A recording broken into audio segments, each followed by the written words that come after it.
Assalamualaikum warahmatullahi wabarakatuh. Waalaikumsalam warahmatullahi wabarakatuh. Jumpa lagi sama Kak Ihan. Beatbox dongeng sama siapa? Nyet. Hari ini Kak Ihan ingin berkisah nih buat teman-teman semua. Kisah lagi. Mau denger nggak? Mau. Nah, kenapa kisah ini sangat bermanfaat? Ini ditujukan buat teman-teman yang saat ini mungkin Kenapa mungkin? punya pengalaman belajar yang kurang baik. Kenapa kak? Ya kesulitan belajar lah ya. Ada mungkin di antara teman-teman yang saat ini sedang menempuh pendidikan baik di SD atau SMP atau SMA yang sulit sekali menerima pembelajaran. Mudah-mudahan cerita ini bisa menginspirasi ya. Iya. Yuk dengarkan cerita bersama-sama. Siap.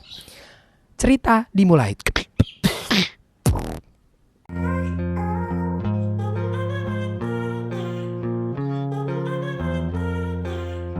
Nah, teman-teman, kali ini Kak Ihan akan berkisah tentang Imam Syafi'i dan muridnya. Seru.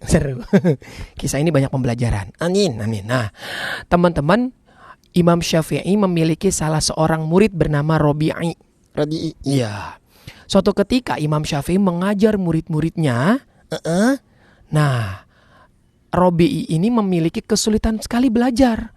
Ketika dijelaskan satu persoalan oleh Imam Asy-Syafi'i, namun Robi'i ini tidak bisa menangkap. Kemudian dia mengangkat tangan. Ya Syekh, saya belum paham. Belum paham juga. Kemudian Imam Syafi'i menjelaskan kembali ulang pembelajaran tersebut.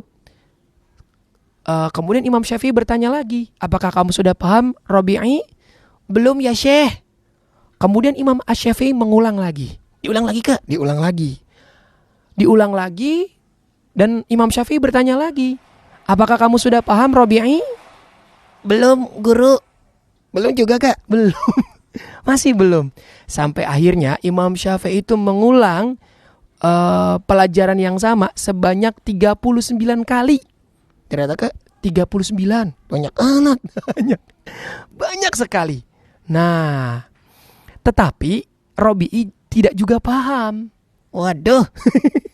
Kok waduh sih? Iya kak. Belum paham. Karena merasa Robi'i ini menjadi kesulitan sekali ya. Malu Robi'i hingga menyebabkan Robi'i keluar dari majelis ilmu secara perlahan-lahan. Melihat muridnya keluar dari majelis ilmu, kemudian Imam Asy-Syafi'i menghampiri Robi'i. Robi'i, kalau kamu juga tidak paham, maka saya akan mengajarimu secara privat, secara sendiri, agar kamu lebih paham. Wah, baik banget. Sabar ya. Sabar sekali Imam Asy-Syafi'i. Bener kak. Diajarin tuh bener secara privat. Terus? Tetapi Robi'i juga tidak paham-paham teman-teman. Wah, kok gak paham kak? Nah ya namanya manusia punya kekurangan. Terus? Nah, sampai akhirnya Imam Syafi'i berkata kepada Robi'i, sampai batas inilah kemampuanku mengajarimu, wahai Robi'i. Karena sesungguhnya yang mengucurkan ilmu itu hakikatnya Allah, sedangkan saya tugasnya hanya menyampaikan.